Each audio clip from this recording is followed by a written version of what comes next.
The only reason I joined the RCMP is because I love dogs and I wanted to be a dog handler. Everybody's there because they want to be there. And the dogs that they're with are high-drive dogs that certainly want to be there and certainly want to perform. It's just a recipe for success all the way around. Our expectations are that you will do your best and you'll do it consistently. Because when you get called out to go find that kid who's lost in the national park, you can't quit. You have to keep going. All for the love of the guy, eh? It's all about bond, eh? Guys have a good bond with the dogs will really work hard for them, eh? That's all they want to do is just please. When Canada's Royal Canadian Mounted Police Force wants to find lost people, catch criminals, and uncover explosives, they call on an elite squad of Mounties. Highly trained assets with agile bodies, powerful jaws, and incredibly sharp noses. The training and selection process are rigorous and demanding.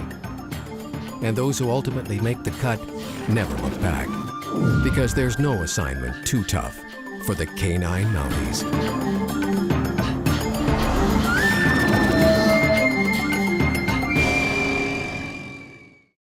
The Mountie in his dress uniform is one of Canada's most distinctive and iconic images.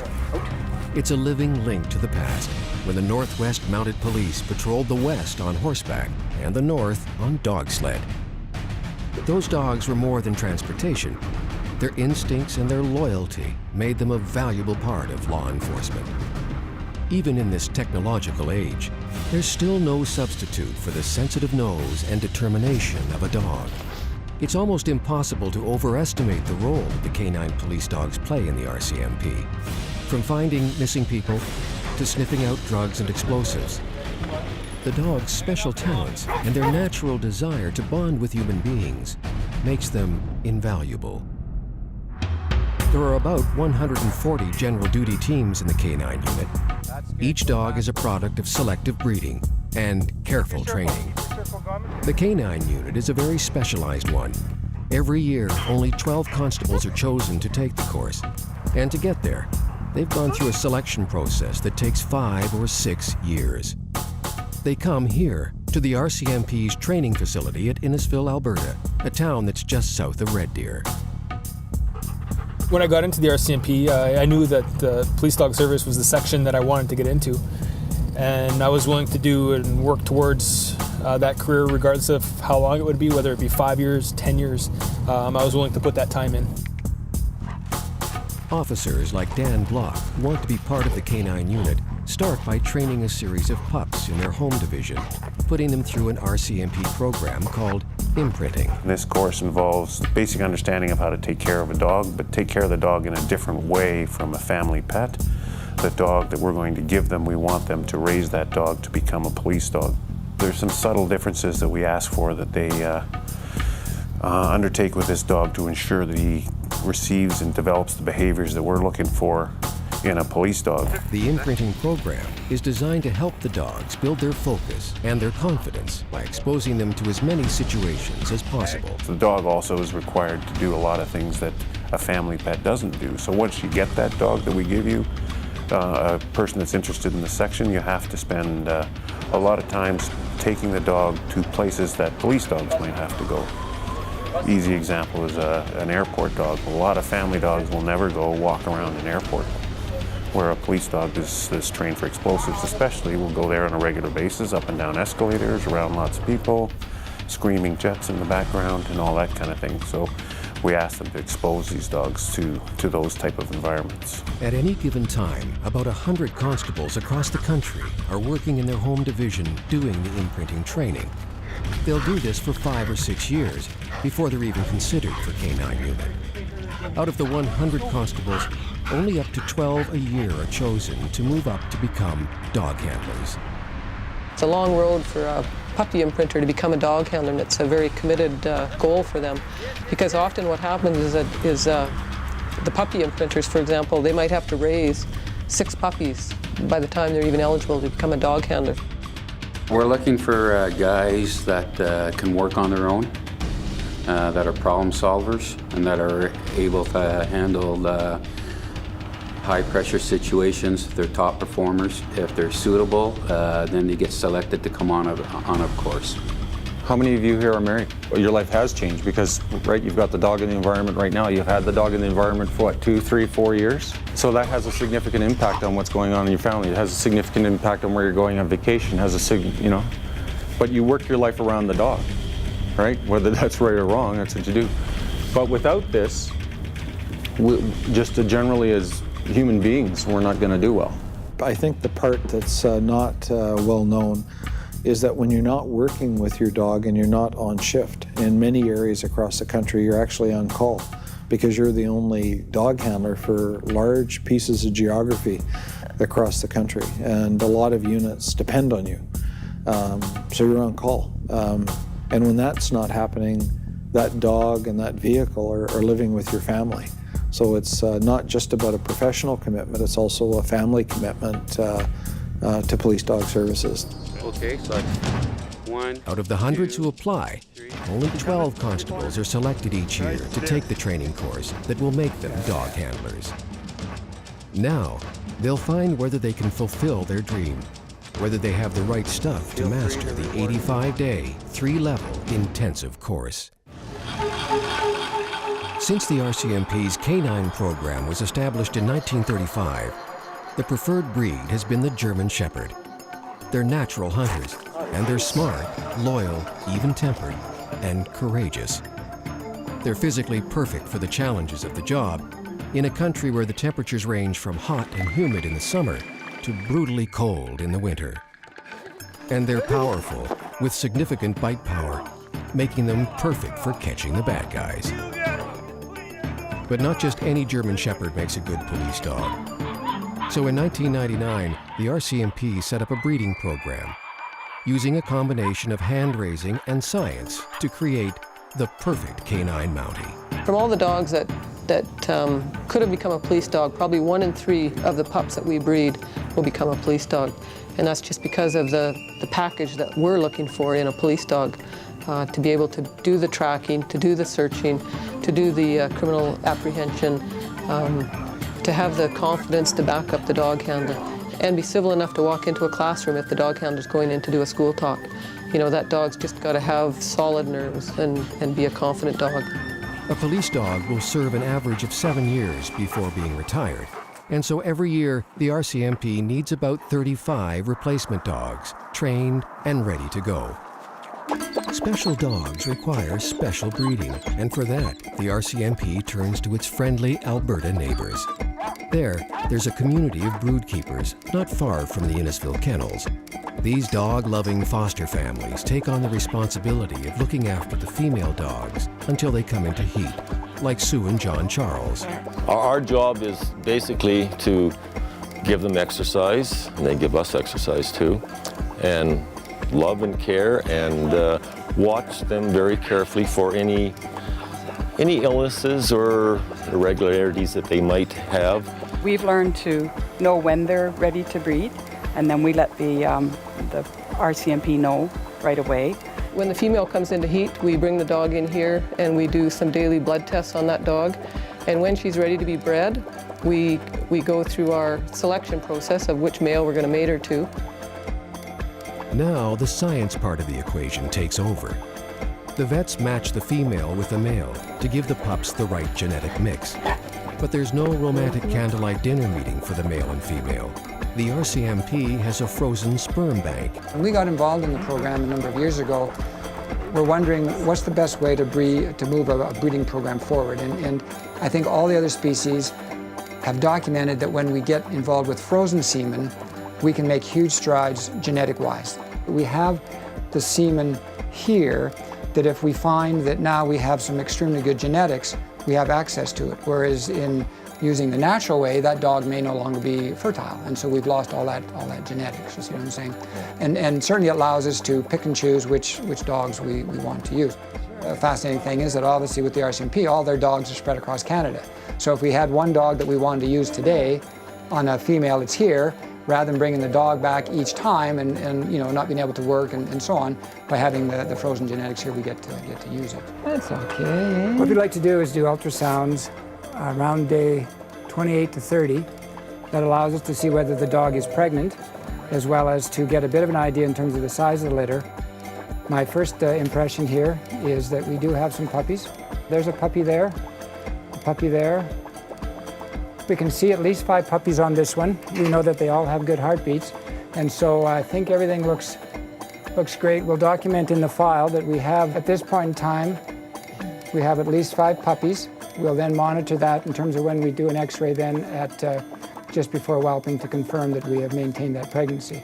Oh yes, you're very good. You're very good. Once the pregnancy is confirmed, the dog goes back to her foster parents, who will care for her until the last 20 days before whelping. Good girl. Good girl. Stay. From the moment they're born, the puppies are under the watchful eye of the vet services. Before they're 2 weeks old, they're already being groomed and prepared for the K9 unit. Starting at day 10, we'll start the early neurological stimulation, and then we will put them on their back. We'll put them upside down a bit, and then we'll also put them upward, and then that will, and we do that for 5-second count. Then we also do stimulation in between the toes to get them used to us handling their feet. And then we will also start a body massage at day 10. At 2 weeks old, we start taking them out of the whelping box, and we will put them on the floor with articles on the floor to see how they interact. There's several different surfaces that we give them. And there's socks, there's rag toys, there's balls, and there's different scented gloves. And we want to see how they interact and how inquisitive they are at that point. At the end of each day, the kennel staff keeps a careful record of the progress of each of the pups. If they see any problems, they'll work on that the next day. At every stage, the dogs are exposed to more new stimuli, so that the staff can see which of the pups has the right personality to be a police dog. Blow up a paper bag and you pow and make as loud a noise as you can with the paper bag, and you see how the dog reacts. That's the first one of the tests. So if the dog runs over to the corner and pees, chances are it's not going to make a great police dog, but it's just one of the eight or nine different tests that we do. So then after the bag is broken, if the dog comes and wants to examine what made the noise, then that's a good thing. So then you take the bag and you throw it, and the next thing is to see if the dog will go and retrieve. Retrieval is basically a lot of what our training is based on. They have to have a high drive instinct, and they have to have that retrieval instinct. The Mounties are looking for alpha qualities, behaviors that indicate intensity, focus, high drive, and dominant personality. Their ideal dog is brave, confident, and a quick learner.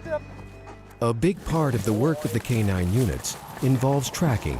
So as soon as he can, RCMP kennel staffer Kerry Russell gets those little puppies outside. His goal is to start them early at developing their noses. Asphalt, gravel, there's flower beds, there's shavings beds, all sorts of different scents that we can expose these puppies to, let alone the tall grass, or some areas are difficult to get through where they have to fight and learn to climb through the bushes. He's teaching the pups another valuable lesson: how to follow the leader in spite of distractions. He takes them on a walk near a busy, noisy highway, and the goal is to make sure they stay focused on him.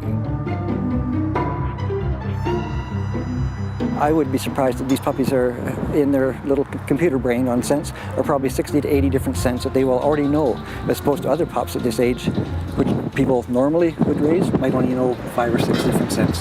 So their tertiary memory is wow. For puppies, if we all could understand that for each month the puppy grows is equal to 1 year of the human child. So when these puppies are leaving here at 8 weeks of age, that's like a 2-year-old child. And I don't ever overestimate a pup where you might fail. I always make it so they are a winner. That builds their confidence and their boldness and so on. So again, when these puppies leave here and they know all these obstacles, their whole world is open to them. They know it all just about.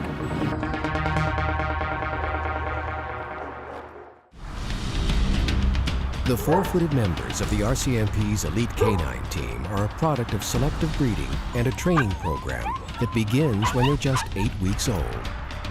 Not all the puppies will make it through, But the ones that do are smart, confident, well socialized, and exposed to stimuli way beyond what a family pet will ever have to deal with. It's all part of creating the perfect police dog. A dog that has a certain level of independence, a certain level of confidence in himself, and outward dominance that's there to a certain extent, and that just requires different things. And as for the human member of the K9 team, constables who want to be considered for the unit spend about 5 years in the field working with dogs. I actually got to do a track after I hit about 2 years into the force with a dog handler.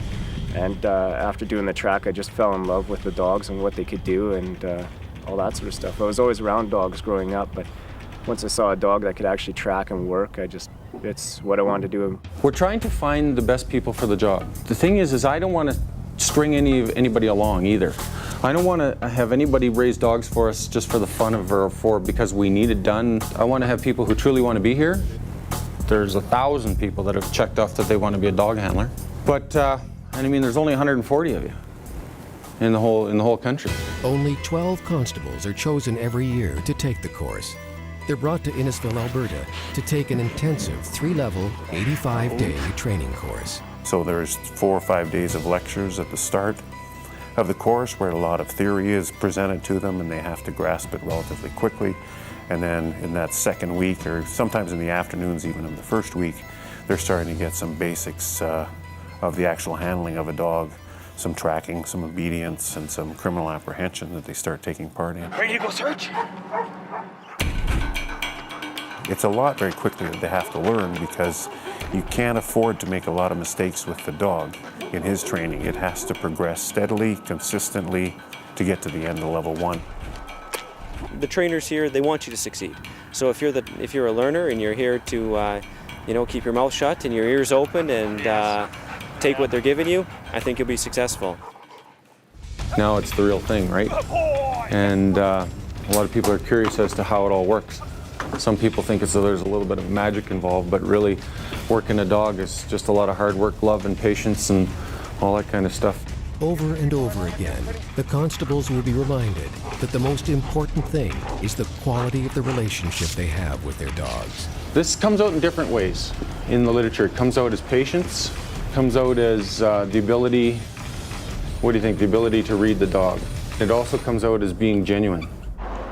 Have that genuine interest in the animal and how the animal's doing, how the animal feels, how to be able to read that animal, right? And that's something that Dave's going to work with you on right through from now till the time you're done. You got to be able to know what that dog's thinking to some degree. What you need to understand is our expectations are that you will do your best and you'll do it consistently. Because when you get called out to go find that kid who's lost in the national park, you can't quit. You have to keep going. So we're happy to have you, and I think you're all pretty happy to be here. So basically just go do your best. After only 4 days in the classroom learning theory, it's out to the field for what they've been waiting for. Let the training begin.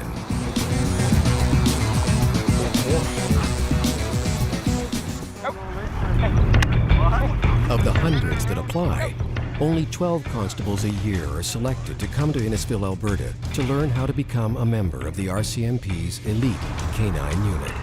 And now, those chosen few are heading out into the fields to learn how it's done.